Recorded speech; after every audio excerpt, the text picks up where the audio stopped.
In today's episode, Tesla introduces, finally, the $35,000 Model 3. Let's get ludicrous.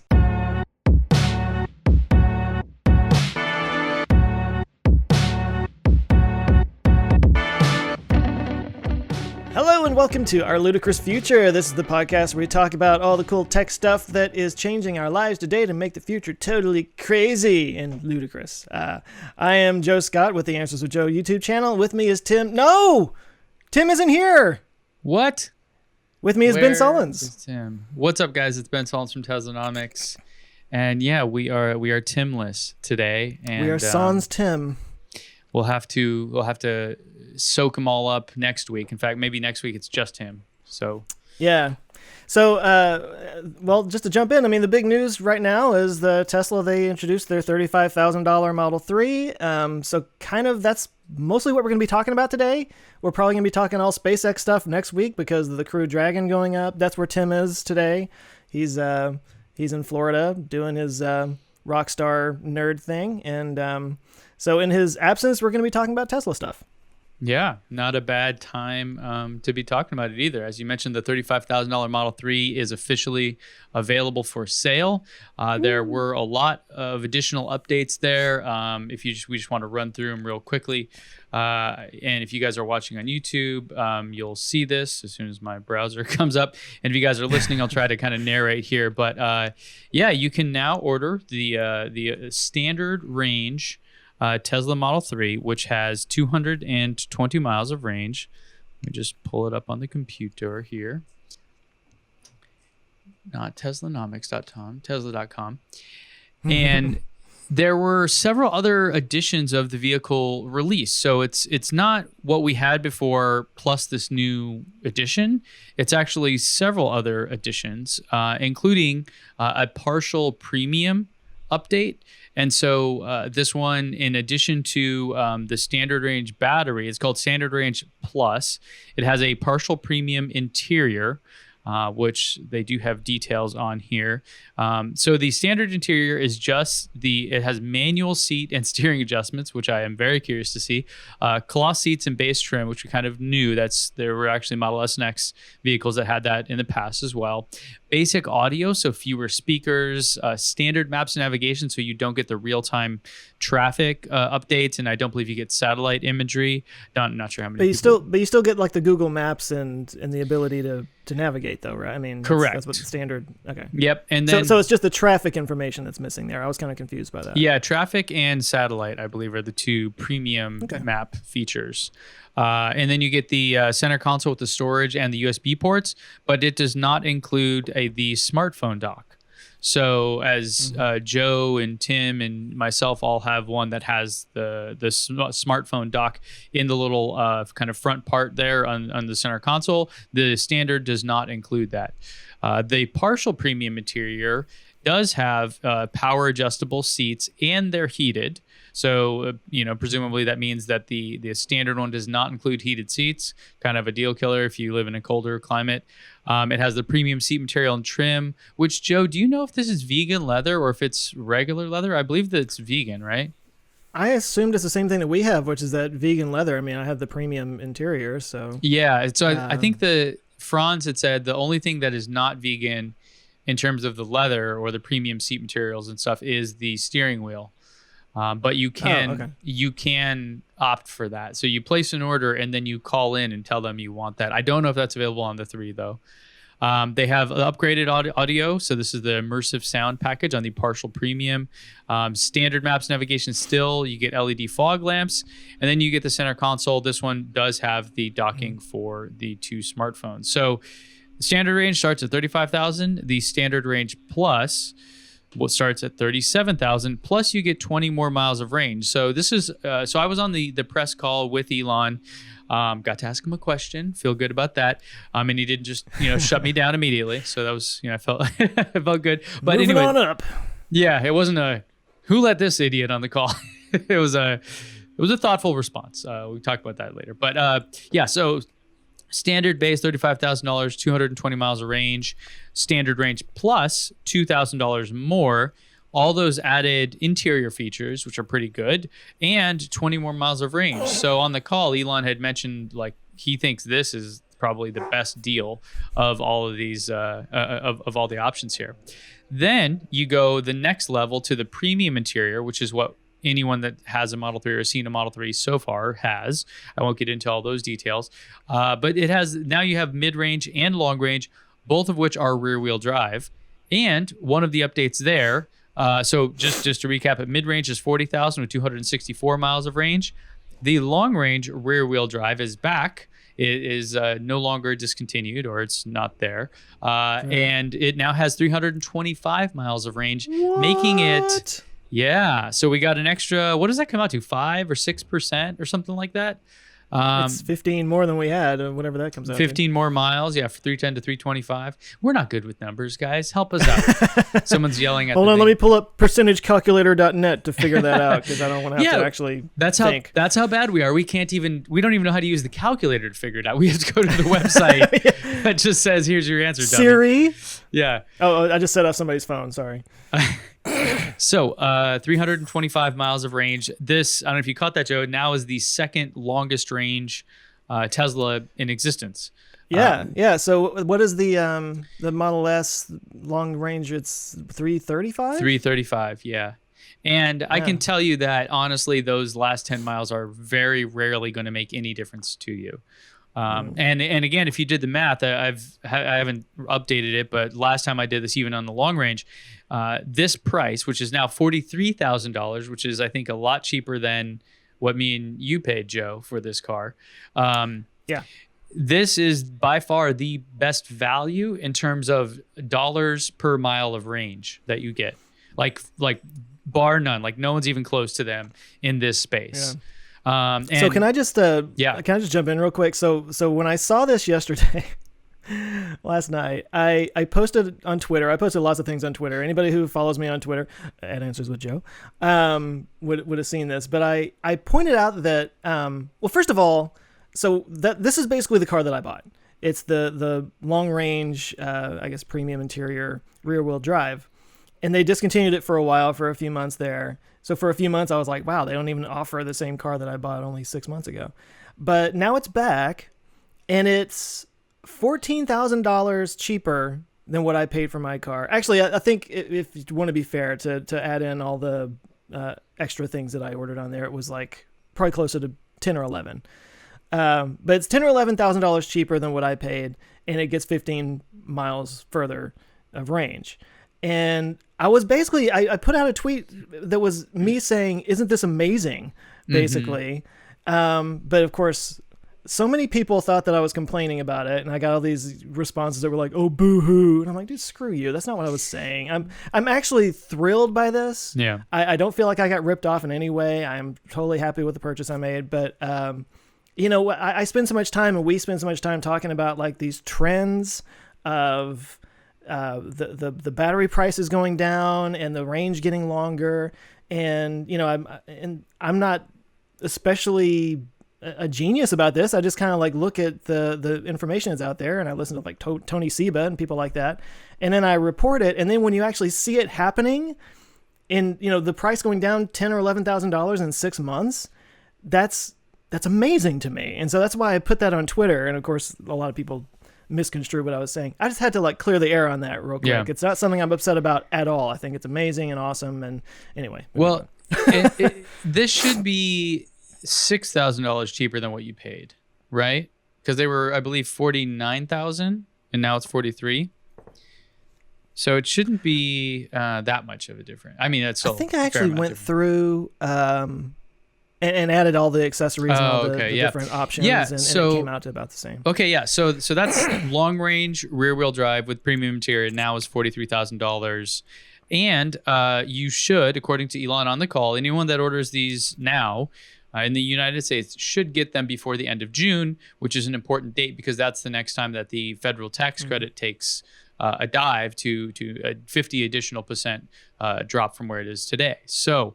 That's a big deal. And then if you have state incentives, depending on where you live, you know, this actually could turn out to be a very affordable car. I would not be surprised if a lot of people that were waiting on the standard range $35,000 one don't order that one. They either order the $37,000 one with the partial premium tier, or they go all the way to this one here, because now this is a tremendous deal. I think this is a great value. I mean, yes, it's not a cheap car for most people, but in this space and considering maintenance and fuel and all those things, like this is going to be very, very efficient use of capital, I would say. Well, and as you pointed out, there's only one car in the world, unless I'm wrong here, there's only one car in the world that gets a longer range.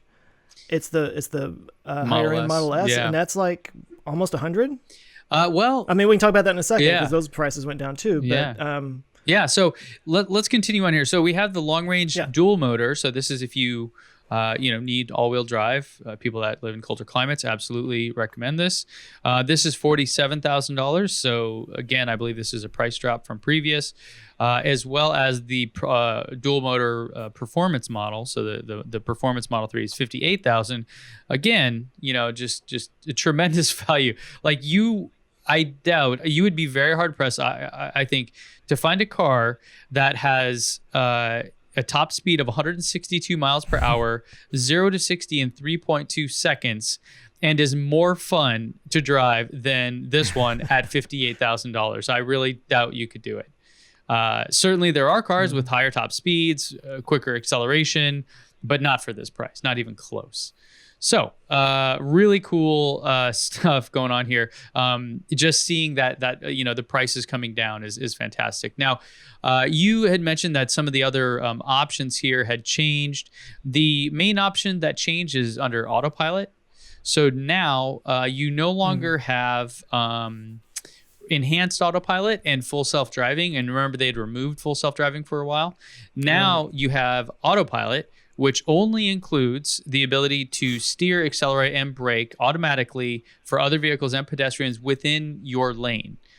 So this doesn't include how to change lanes, I don't believe. This does not include navigate on Autopilot, where it will automatically go from highway to highway kind of thing, interchanges and all that. It does not include auto park, where the car will parallel or perpendicular park for you, which I have not found to actually be that useful or prevalent. It also does not. It really only works if you are parking between two cars. And you have to have, even then only sometimes. Right. And you kind of have to have, in my experience, you kind of have to intentionally try to get auto park to come on. Like it just, otherwise to me, it just kind of comes on at random times. I'm literally like just backing out of my driveway and it wants me to like back into my house or something. I'm like, what is this? Anyways. And sometimes I'm stopped at a stoplight. It'll see a gap between the cars in the next lane and it'll be like, do you want to parallel park? Yeah. Like, no. Right. So auto park. Not the time. Let's just throw auto park to the side for right now. And summon. So interestingly enough, there's a very nuanced thing here. Now, Elon has been talking about what they call smart summon, where as they listed here on the website, the car will come find you anywhere in a parking lot, as in your car is parked off, in the distance somewhere in the parking lot. You come out of, a restaurant or whatever you're doing, hit a button and it will come to you. That is super interesting because that to me is exactly like Batman. And I absolutely love this idea. So you need a grappling hook on it now, so it can go up a vertical building. So these three features used to be included in Enhanced Autopilot. They are no longer included in Enhanced Autopilot. These are now part of the full self-driving capability, and the Autopilot price dropped from $5,000 to $3,000. But if you want to get full self-driving, which includes those added features I just mentioned there, you have to get the $3,000 plus the $5,000 add-on for that, coming up to $8,000, which I believe was the original price of full self-driving anyways. So this is maybe where, Joe, that $14,000 difference or $12,000 difference or whatever you found was, right?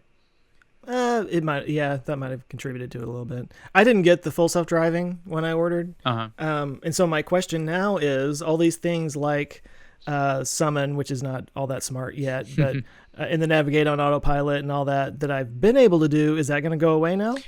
No, it is not. I'm grandfathered in? You are grandfathered in. Elon confirmed that on the call. And I would play that call helps for you. However, they asked us not to share any of the audio from the call. So, but I can confirm, yes, that he did say that. Okay, good. That clarifies. So then that's pretty much it for the Model 3 in terms of the updates, the new pricing model, all that stuff. One of the really interesting things about how they were able to do this was they are now switching to all online ordering. So they're going to be closing a lot of the stores. It's funny, the press release kind of made it sound like that they're closing all of their stores. And there's a lot of news articles that are kind of citing it that way. But then on the call, Elon downplayed that. He said, "Oh, we'll be closing some stores, and obviously there will be a headcount reduction, but it's not like we're just closing up shop." And I'm paraphrasing there, so don't quote me through him on that. But so he kind of downplayed it, but that will reduce the headcount, reducing costs, and will allow them to continue to be more efficient, remain profitable, et cetera, et cetera. So that was a big announcement as well. I wanted to ask you this real quick because, again, me being in Texas and there's a whole different, system over here because of the rules in Texas. Like, I didn't know if and there's a couple of stores I've been to around here, or they're showrooms, I guess is what they call them, right? Actually, like education and that kind of a thing. Yeah. So I was always wondering if it's that much different in other places, and maybe you can't answer that because you haven't been to the Texas store, but so I mean, when we talk about them closing these stores, in my mind, I'm kind of like, I don't know how much that really affects them and how important that is, because they were so limited in what they could do in the stores that I had been to here in Texas anyway. So right, and one added benefit by this too is also states like Texas and was it Michigan or something like that actually don't allow the direct sale to consumer of cars. They don't have to worry about those issues anymore because now you order online and that's still perfectly legal. So so it essentially, he said, they're going to keep some stores open in key markets. I would imagine, you'd have one in New York and LA, maybe Dallas or somewhere like that, like bigger cities. Like even in cities, like in California, we have gobs and gobs of Tesla stores, but there are flagship stores essentially. So my guess would be, and this is a guess, that those flagship stores would remain open and the other stores will not. Who knows? I would not be surprised at all if people that are in those sales roles are offered positions in the service side, because one takeaway I had from Elon's comments were that we should see a noticeable improvement in service this year, and that is Elon's top priority, and the service department is now reporting directly to him.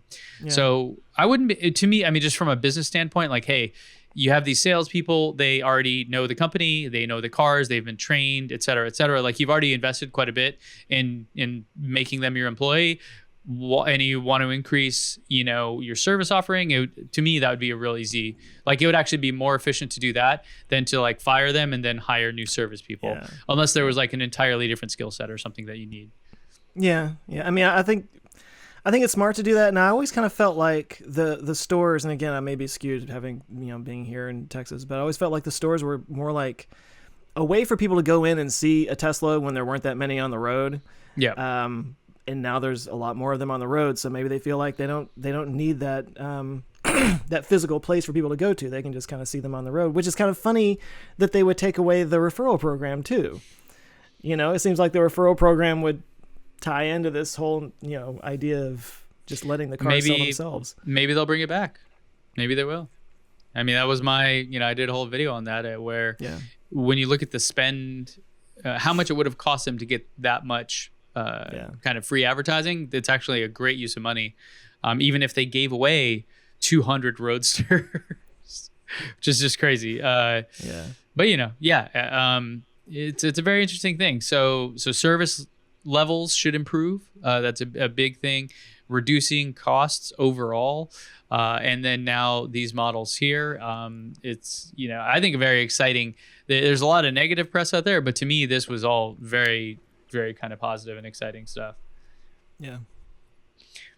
So in addition to that, part of the cost saving thing, we now have actually some new battery models for the S and X.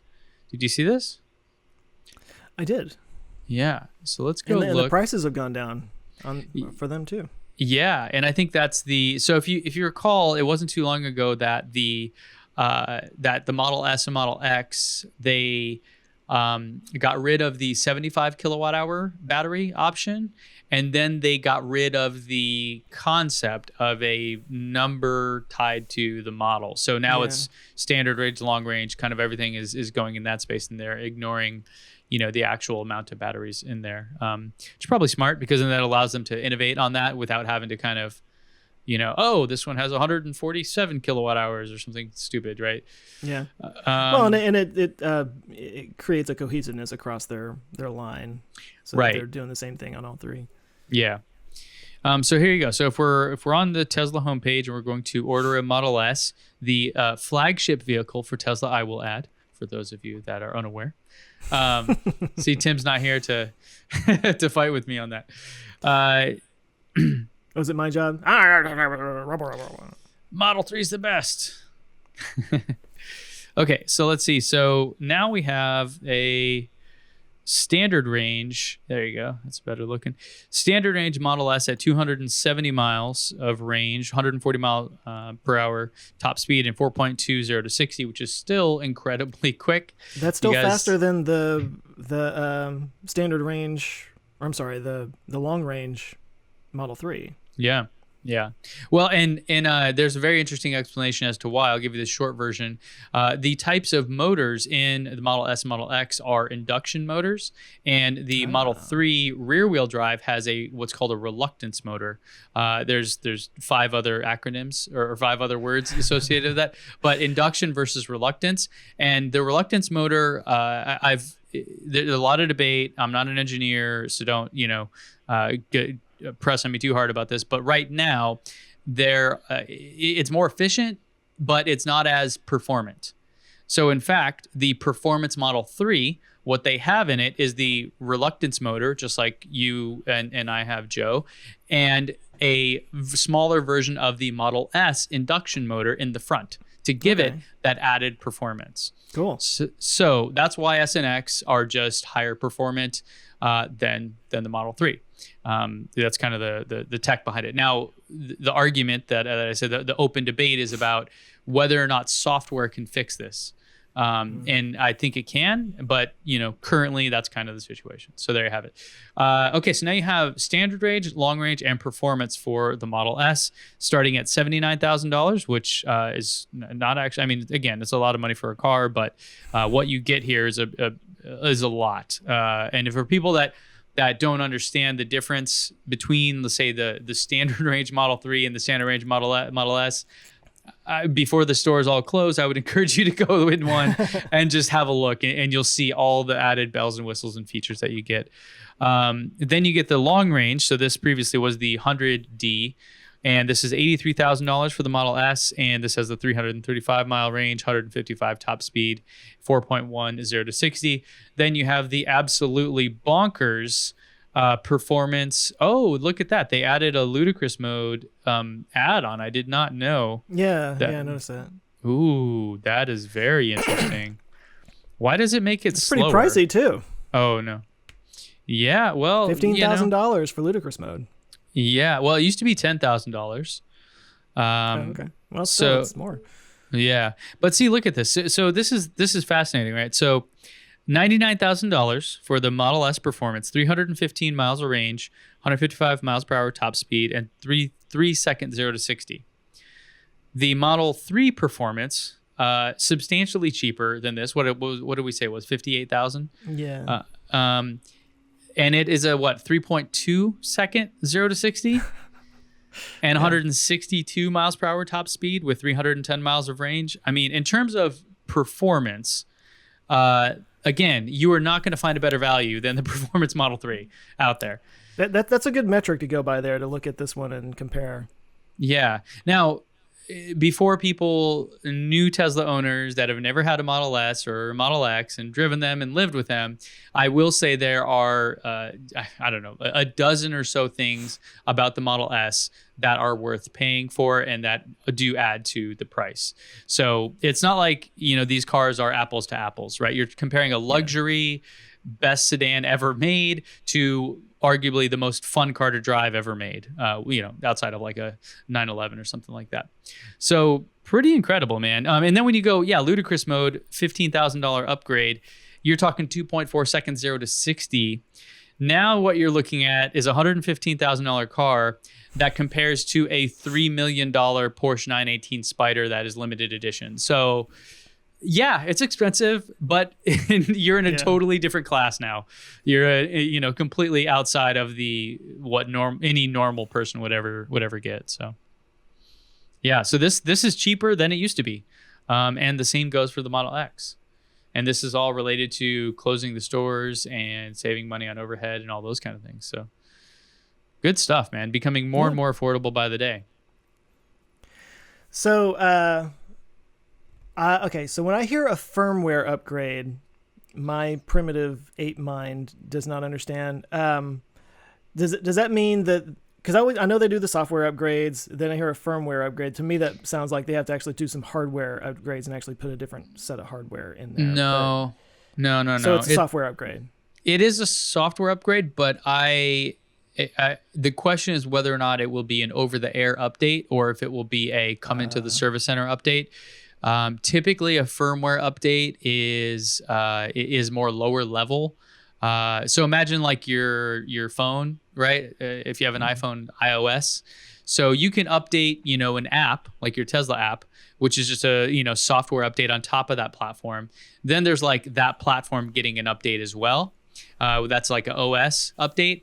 And then below that are firmware updates. It's like the software that runs the modem in your phone to connect to the cell network. It's like typically firmware is software designed for the hardware, not software designed for you to like interact with it, right? Yeah. Other software will interact with firmware, but typically a user doesn't interact directly with it. Okay, so when they're talking about the long range going up to 325, this is very self-serving, I know, but like, is my car now going to get 325 miles instead of 310? Correct. Yes. But we don't know if I need to actually take that into a service center to make that happen, or if it's just going to be an over the air. Yeah, don't know that answer yet. Okay. And I would say I would guess that they are doing their best to try to make it an over the air update, because imagine the thousands upon thousands of them coming back to the service center. Not something they need. But probably the key will be the size of the upgrade package, like when you download a file and run it, because if it is, let's say, several gigabytes, that could take a long time to download, and things go wrong sometimes during these installs, right? I know we tend to think of all of these cars as being identical, but I can tell you that there are many, many differences between every single one of these cars. From the tint on the windows to I mean, like the factory level of tinting and what they did, to all kinds of little nuances with the seats and other things. So every new Model 3 is essentially better than all the other ones previously created, and just ever so slightly different. So when you do a big major firmware upgrade like this, it's typically a better idea to have a service technician there if something goes wrong. Sure. So we'll see. I hope they can do it over the air, but lots of questions there. What I read about, correct me on this, but what I read was that they're able to get this extra range because they found new efficiencies that they could actually do software-wise with the engine, or they were kind of, they have all this data that they've accumulated from all these cars that they have sold now, and they can actually look at it and say like, okay, so there's actually more that we could get out of this engine than what we thought, or something like that, right? Yeah. Yeah, so the idea is, and this was part of Elon's answer to me for my question. The part of the idea is that how these motors operate, because we may think of it as just like flipping a light switch, but there's a lot more going on there. So involved in the transfer of energy from the battery pack to you moving forward are several kind of main things that are happening, right? Like how to pull the energy out of the pack requires there's like charges and switches and all kinds of stuff that do that. How much energy to actually be pulling at what rate, all those kind of things affect what later happens. And then when the motor starts spinning at whatever RPM, there are other weird effects and things that happen. And in fact, because it's a reluctance motor, again, it's kind of a newer technology. And the people I know that know about this 100 times more than I do say they love these motors and these are the best ones ever. But the software is still kind of developing to make them perform as good as they possibly can. So there's a chance that in the future, our cars will even become quicker on the 0 to 60 time. So it's one of those things. This is the magic of Tesla. Like that, no other car can do that. You can actually get more range out of it. You get more power out of it. It actually can improve just by tweaking some lines of code. That's something I'm still always marveling at. Yeah, well, and it's one of those things that's unique, right? And in fact, good segue into the question I asked Elon, and I was very thankful to be able to do that. It was kind of a moment of like they call your name, you're like, okay. I blank, forgot how to talk. Like, can they hear me? Was this an accident? Yeah. Anyways, so my question was kind of related to this. It was like, hey, look, I, as from a tech background, have, and this is the much longer version of the question, I, having a tech background, completely see Tesla not as just a car that has 4 wheels on it and gets me from A to B, but as a new type of platform that will support many different use cases. Think about the Tesla network in the future, the self-driving taxis and things like that.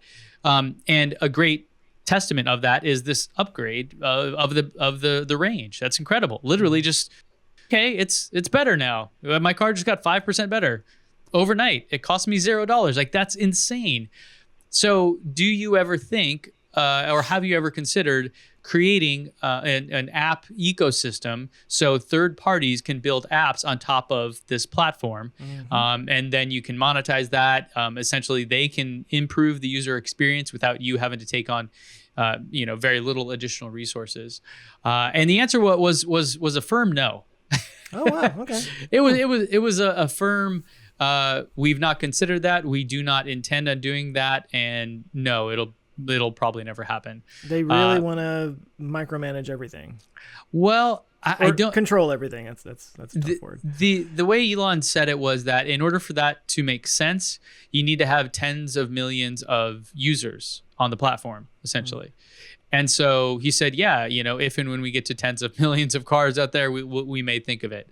But right now, all their engineering efforts are focused on getting to self-driving and improving things like, range and efficiency of the motors and those kind of things. So it seemed to me like it's not a zero overhead. They don't just like write 3 lines of code and boom, you have an app store. Like, there is customer service, there's payments, there's how that whole thing works, how approvals and who gets approved to actually make apps for the car, how you test those apps that they don't interfere with other systems, whatever. So there's like this whole there is a significant amount of overhead to it, and with only 530,000 or so cars on the road, that's just not nearly enough to support that kind of an effort. That's how I digested it. I still feel like that's a big opportunity for them in the long run to do something like that. I mean, I do too, but I also kind of think that there's not they're in no danger of someone like catching them at this. It's like. So I have to bring it up. I don't know if you saw the Polestar 2 reveal. The Volvo earlier this week. No, I didn't see it. Yeah. Well, I watched it. It was interesting, and one of the things that kind of stuck out on this topic here is that they the car is basically integrated with Google Play. So like any app that's on Google Play, you can. Well, I'm sure not any app. It has to be something that works in the car. But like, Spotify was one thing that I noticed on there. It's like, I would love to have Spotify in my car. Obviously I can do it through my phone, whatever, first world problems. But no, I mean, it was just like integrated with Google Play. And so like any kind of app that's on Google Play, you could just like pull it up on your car. No, that would be the easiest way to go about it. because then you don't, because there's already tens of millions of apps. It's already a thriving ecosystem, et cetera, et cetera. Yeah, that would be great. I can't, I don't know. Tesla might do something like that. But that's kind of not been their MO to this point. I can definitely understand for lack of a better word, risks to and the need for like extra oversight to the apps that would pop up on a car. Because I mean, like, you know, whatever you download, whatever app you download onto your phone is not going to drive you into a tree, you know. Right. Right. The stakes are a little bit higher in a car, to put it lightly. Yeah, and I was talking to a buddy about that yesterday. So have you ever had it, Joe, where your car restarts while you're driving? Not while I'm driving, but it's while I've been parked, it's happened. Yeah. In fact, a buddy of mine came into town. He lives in Denver or Boulder, and he's been wanting to see the car. And he came into town, and I went to pick him up, and like that was the moment it decided to just freeze on me, and I had to do a hard reboot. I'm like, seriously, like this never happened. It's happened like 3 times, and it's happened. You know, I had to do it when he was there. But anyway, yeah. No, yeah. So that's happened to me a couple times, and the reason I bring it up is because that proved to me that the driving system, the accelerating, the braking, the steering, are not connected to that system. So okay. you know, well, good. So even if you, and in fact through Tesla, when we were testing out our in-car dashboard, I'm sorry, yeah, it's an in-car dashboard, but on the Model S and X it works. On the Model 3 it's kind of not great right now because the browser sucks. But in any event, you can bring up a dashboard if you have Tesla installed, and it will show you things like a Doppler radar. It will show you Waze. It will show you all kinds of different stats and metrics about your trip that you're on at that moment. And it took a lot of testing for us to not crash the entire car. Because if you throw like 3 things on that browser, it just crashes the whole system. Like you can still drive the car, as I'm mentioning, but like when you say crash, you got to be careful. You're not talking about like crashing the car, but like it will reboot the system. System. Yeah. There you go. Yeah, but you're just like, what? Like, why? So, yeah, I get it. After it was one of those moments where I had like probably 5 questions lined up, and when they called my name, I'm just like crapping my pants, like, and then that one was like the one that popped up, and I went. And then as he started to explain, basically like, yeah, they're like, it maybe that's way down on the priority list kind of a thing, not like, like, hey, there's all this other stuff that's way more important and a bigger deal, so we're gonna go after that first. It was one of those like, oh yeah, I should have known that. Thanks, Elon. That whole crap your pants feel, is that how Tim feels all the time? Oh, I know, on Twitter. Because he's just always answering him. He just says hi, and Elon says hi. I know. Well, the question... What you doing, Tim? What you wearing? The other question I wanted to ask, I'm curious to get your thoughts on this, Joe. So they publish safety statistics on Autopilot now. And they've been doing that for the past 2 quarters, I think. And it's essentially like how many miles people drove on Autopilot where there wasn't an accident. So like how safe is it? Elon has said that he wants the service to be the main thing for him this year, and he wants to improve service. He wants it to be a delight, etc. And so the other question I was going to say is like, all right, well, are you going to publish stats on that?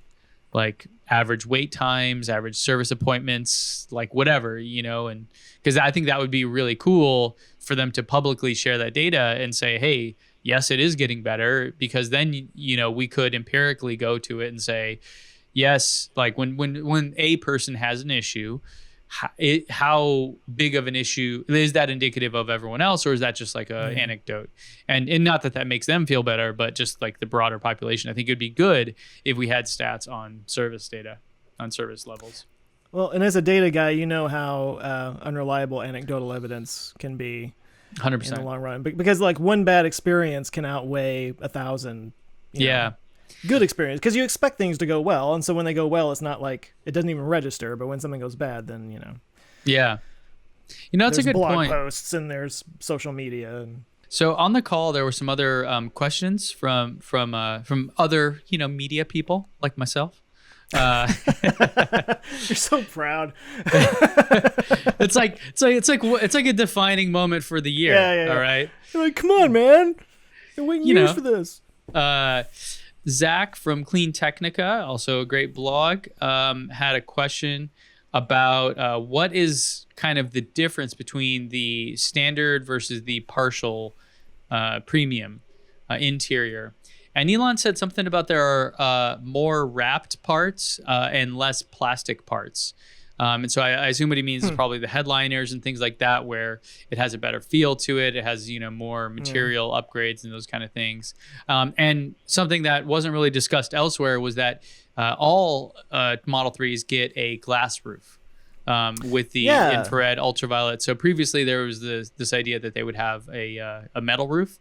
But for whatever reason, it turns out just to be cheaper just to give them all glass. And obviously, I don't know, Joe, when people get in your car that have never been in one, I know when they get in mine, that's like one of the first things they notice. Like, whoa, look at it's really the screen and it's the ceiling.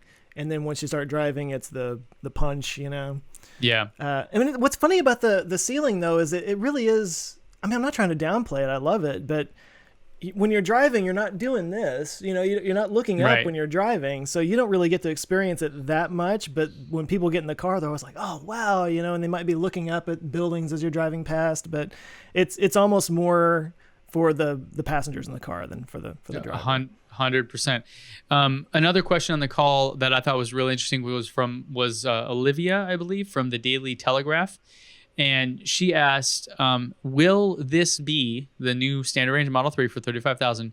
Will this be the lowest priced Tesla ever? And that's obviously ever is a long time frame. Yeah. But Elon actually said that he could see in 2 to 3 years making a smaller, cheaper electric car.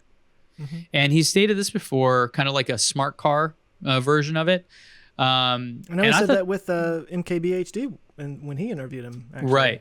Right. But I thought, for him to reaffirm that, I thought that was pretty interesting. And a little history lesson for you: some of the original smart cars from Daimler, who owned them, Mercedes, actually the batteries were made by Tesla. So they kind of have experience with it. Same with the Toyota RAV4 EV, also has Tesla batteries in it. So. From back in the day. I think they discontinued that in like 2014 or something. But those were all Teslas. Which is one of the very few early EVs out there in the beginning. And it was an SUV of all things. Yeah. Probably the first electric SUV. Yeah. Well, so this brings up an interesting question. So where do we go from here? We have the $35,000 Model 3. They're probably not going to make a cheaper Model 3. I don't imagine. So the next one up is the Model Y, which is going to be introduced in the next couple of months, we think. And do you think they're going to just start at a $35,000 model? Do you think they'll do like they did with the 3 and start premium and go down from there? Yeah. They'll do that to try to recoup all the upfront costs, all the capex, because as far as we know, they are building it at Gigafactory 1, which was rumored. Then there was a leaked document. Then Elon stated on the last earnings call that yes, they're doing that. Or he said that's the default plan, unless something drops out of the sky that's better. That's what they're doing. I think that's, we can kind of count on it at this point. So in order to do that, they need to build out, the general assembly lines and all those kind of things. I mean, all the other stuff is already there, right? All the making of the battery packs, as well as the powertrains and those things. So it's all already there. So, but they're still going to have to build out. And they're using 75% the same materials or whatever from the Model 3, right? Yeah. Yeah. So that should speed things up. Hopefully we'll get an unveiling in a month or two. And then we will see deliveries mid next year. I would be optimistic on that. By late 2020, I would imagine. And yes, I'm buying one. Sight unseen. Yep, absolutely. We'll see if I end up keeping it. I've just succumbed to the fact that I'm going to own many Teslas in my life, and that is not a bad job. thing. Yeah, no, I buy them with the business, so it's not. Yeah. But it's funny. I am hitting a point where I need a garage to put them in, because people in my neighborhood are starting to wonder what's going on. There's always a party at the Sullins house for some reason. There's all these cars out front. It's so weird, honestly. Parking on your lawn. Yeah, in my neighborhood, on my street, small neighborhood, whatever, subdivision built in the 50s, probably 7 Teslas. And they're all Model California. 3s except for my Model S and my neighbor's Model S. But yeah, people will stop by that have Model 3s that live in the neighborhood and just hang out and chat with me if I'm like outside, washing the car or kind of something like that. So it's kind of. I told you about the time the lady in my neighborhood that has a Model 3 literally like followed me to the coffee shop as I was driving to do some work and was like stalking me and wanted to talk. It was like, okay, all right. That's funny. We drive the same car. That's okay. Yeah. Now, something else on the call that I thought, and I did see this question because I posted a video this morning about kind of a lot of what we just already talked about. Right. The standard range does have fewer battery cells. It is not a software limited mid-range or anything like that. And that goes, and that was actually Fox News that asked that question on the call, interestingly enough. And the thing that brought up was Elon's comments about the way he described being able to make this car and sell it and remain, profitable, was he called a game of pennies. And that there are roughly 10,000 unique parts and processes that go into making a Model 3, and that they each cost around $3.50. And what they need to do is get it down to $3 in order to cover, all the overhead and everything else and remain profitable. So a game of pennies is apparently, Elon's theme for being able to chip away at all these little things. I think the glass roof is a really interesting thing that they kept. I'd love to see whoever did the analysis on that and said, it actually will be cheaper if we just keep the same one. So let's just do that, Well, I don't know anything about building a car and how all that works, but I've always been curious, like when they talk about, like you just said, the standard one is going to have a smaller battery pack, and obviously batteries are a huge part of the cost, so a smaller battery pack makes a difference. But anyway, like the console. How much more money does having the console that we have versus the console that the standard is going to have? Like how much cheaper? I don't know. Like the part of me is like, if they're already making this, wouldn't it cost more to like retool to make a different design as opposed to just pumping out more of what they're already doing? I mean, I don't know. I don't know how that works. It's interesting to me. Well, it's like why there's Braille. Well, not that we do any of this anymore, but it was a funny joke back when we were kids of there's Braille on the keypad on a drive-through ATM. Yeah. And he's like, what? Why? And of course it's because it was just cheaper to make them all with Braille versus some with and some without. Yeah. So whatever. I agree. That makes sense. My hunch, my guess would be that they probably just had to look at mostly at materials cost, or if there was something complex about the installation of a part that added labor to it, right? Like if that whole center console is just one piece and you fit the one without the cell phone holder and the one and the one with the same way, and so labor doesn't make any difference, then it would have to be just the materials cost itself, right? Like otherwise, how are you saving money on that? So yeah, and that it's would be interesting. Pennies. Maybe. It might not even be a penny, considering the volume. Like the game of pennies here, like it's really coming down to just like little tiny fractions like that. Yeah, if it could be 3 pennies off that cost, then good, let's do it. That's 3 pennies count. And can I get a little like conspiratorial or tinfoil hatty here about the fact that like he has to get the price down to $3 on the Model 3? Is that a coincidence? Yes. I think so. Is this congruency in the universe? Like, what's going on here, man? Future episode on I see what's going on behind the scenes here. Have you ever done any episodes on numerology or people that study numbers and get real weird with them? No.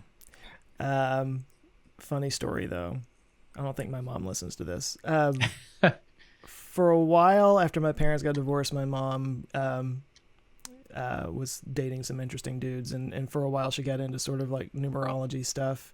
And at Christmas one year she actually like did a numerology thing on my name, and I was like, thanks, Mom. That's the weirdest Christmas present I've ever gotten. That's all I'm saying. Well, and what was the answer?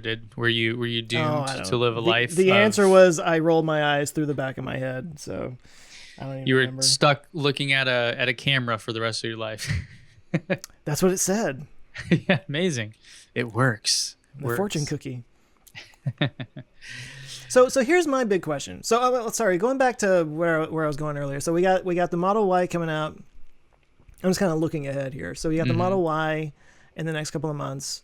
Also starting this year and next year, there's the Roadster, next gen Roadster, the Semi.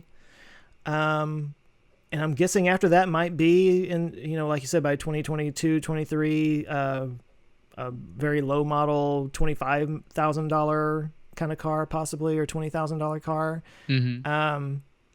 Do we know anything beyond that? I mean, I know that's several years in the future, but well, the pickup. Oh yeah, the pickup, yeah. Yeah, I mean that's a big one, and presumably you'll have a pickup will be the first one will be probably a large, heavy duty, not commercially like common type car or type vehicle for a lot of money, and then you'll have a smaller, cheaper, watered down version of that later, kind of like the S and the 3 and the X and the Y.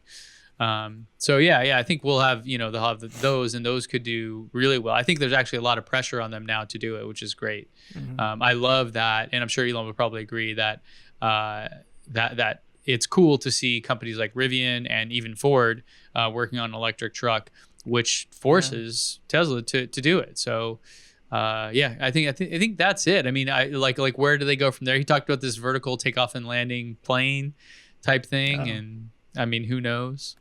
He talked about that? I thought he was like really against that whole idea. No, I mean an actual plane, not a flying car, like jet, passenger plane. Yeah. So, but that's like pretty far down. I think that was the Recode interview with Kara Swisher. So I can't say that. Sorry. Yeah, I know they're trying to work on battery airplanes eventually. That does seem pretty far down the road, though. I just saw a couple posts about it. There's a company that has one, and but they're pretty small now, though, right? Yeah. It's wouldn't be. I mean, the energy density is the problem essentially, right? It's too heavy. You can get enough power, whatever. It's not like impossible to make that. The tech works. It's just the weight is too much. So yeah. So I'm really curious. What was it, like 400,000 reservation holders, and I've been saying all this time that a lot of those people are probably waiting for the $35,000 model because that's how it was introduced and that's how it was presented, and now it's here. And I'm just kind of curious what happens next. I mean, are all those people going to jump in and buy it? Are they going to have reasons not to? I mean, just playing the doomsday angle here, like not doomsday, but like, I mean, what if these $400,000 I can't talk anymore. What if they don't wind up buying in the way that we think that they're going to wind up buying? Like what happens then? Yeah, it's an interesting question. I believe Phil LeBeau from CNBC asked that question on the call essentially, and Elon, the idea is, okay, like let's fast forward a year. Right, when whatever pent up demand, people waiting on stuff is gone, how many cars do you think there will be demand for worldwide for the Model 3? And Elon, saying this is complete speculation. Don't take this as guidance. Blah blah blah. Was about 500,000 Model 3s per year, which is a healthy amount. In comparison. The Ford F Series sells 900,000 a year, and is like far and away the leader of an individual model being sold. So, and is he talking specifically about Model 3 or across their? That was just Model 3. Okay. Yeah, and I think he said 100,000. Well, what they've said in the past is 100,000 or so S and X. But then again, you have to think about China or just Asia in general coming online with Gigafactory 3, as well as right-hand drive countries like Australia and the UK. And so there's still big areas of the world which don't have these vehicles whatsoever. There's places like India that don't have them at all, zero. They do not sell them there. Even in South Africa, I believe they don't sell them, which I get a lot of I get a lot of comments about, because Elon, of course, is from South Africa. So Yeah. it's kind of, people are like, hey man, what the heck? It's like, well, he had a really crappy childhood, so this is why yeah, this is the penance for you.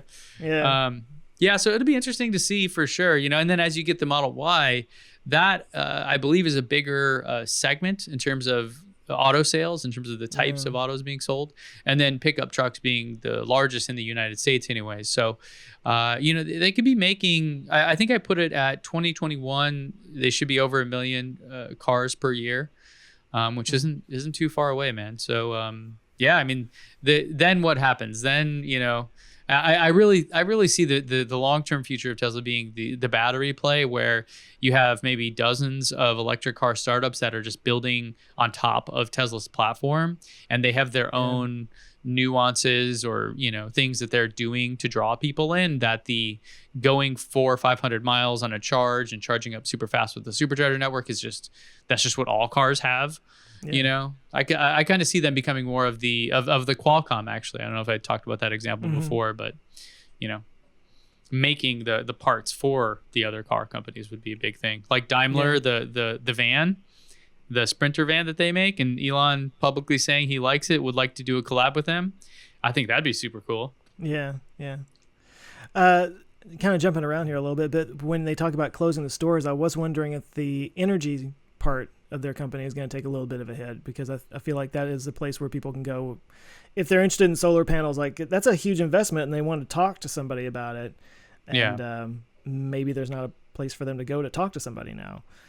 Yeah. So I wonder how many sales they generated through the stores for that kind of a thing, because typically you have to have someone come out to your house, right, and look at it and do an assessment and all that kind of thing. And then really, when you talk about Tesla Energy, you're talking about the commercial side, because the consumer side is like nothing. It's like peanuts compared to the commercial side. I mean, these guys are installing 1 megawatt hour packs left and right. And I think Elon even said that there was going to be a gigawatt hour a commercial project that they're doing this year. So yeah, I mean, I think the energy side is booming, but it's not on the consumer aspect. It's on the commercial side. And that's why it doesn't get the attention that I mean, it will. The cars do. It will, as it grows and as it shows up more prominently on the balance sheet. I would say it's still a pretty significant portion of their overall income and all that. But I wouldn't be surprised if that turns into what AWS is for Amazon. And if you guys don't know the reference, AWS is basically what powers the internet. something like 70% of websites you visit all run on AWS. Netflix all runs on AWS, right? So every movie anyone in the world streams from Netflix is. So anyways, and this is Amazon Web Services is what that stands for. Right. And that accounts for something like 90% of the profits. Now, they don't post a profit because they're just reinvesting it on growth, but the point being, like, that is like 90% of their profit is that one line. It wouldn't be surprising if Tesla starts just going absolutely bonkers with batteries, commercial side, making huge profits, and all that money is funneled back into pushing, supercharger growth and things like that. Yeah. So interesting. Well, it'll be cool to see what happens next. I'm really curious. Yeah, absolutely. In terms of sales and whatnot. So what do you have working on, Joe? What's up next? I've got a video on Monday that I'm sure is not going to split a crowd. It's about the post-truth era. The fact that we're living in a post-truth era now, and what social media has kind of done to our reliance on what we believe is to be truth. I can talk. It's basically, like we're not all on the same page anymore, and I kind of do ask the question, like, should everybody have a voice? Is that a good thing or a bad thing? Is it a net positive for the world or not? We're still trying to figure that out. So that's kind of. It reminds me of Stephen Colbert's. Was it the first episode? He had his section called "The Word," and it was always so good. And the first one I remember, anyways, was Truthiness. Yeah. And it was about how, truth is whatever we agree it to be in today's world. It's no longer objective fact necessarily. Well, and it's not about what is true; it's about what feels true. Interesting. You know? This feels right because it fits my narrative, basically. Confirmation bias. So I've had a good string of popular videos, and I thought I should just blow that out of the water by doing one on a subject that is going to piss off everybody. So I'm with you. That's my approach too. Things are going well. Let's firebomb that. Yeah, next week. Do I have the charts up? Oh, I do. Check this out. So here's a little sneak peek for folks about what I'm showing next week. Give me 1 second. I'll bring it up on stage. And we have it right here. So I'm talking about self-driving cars next week. And this is actually not a popular topic on my channel at all. So this is a blow it up kind of moment where, I'm sure no one will care. But I saw this report out that basically said Waymo is like just crushing it, like there's just, they got so many miles racked up in Autopilot or in autonomous mode and all this. And like, I'm not trying to bash Waymo, but the data that they selected was using these DMV reports from California, which only qualify level 3 autonomy and above. So Tesla's Autopilot doesn't count. Now, Elon was on a podcast recently called Arc Invest, which is all about autonomous driving, among other things. And he was talking about basically every time that someone is in Autopilot, they're collecting that data, but especially when someone intervenes with Autopilot, when they take over, that is a strong signal that tells their algorithms, their machine learning models, basically how to get better. And so even though they don't have level 3 and above, my argument is, that still counts though. That's still real world data of an autonomous driving system. And in fact, it's even better because the person is telling the system what's right and what's wrong just by how they're driving.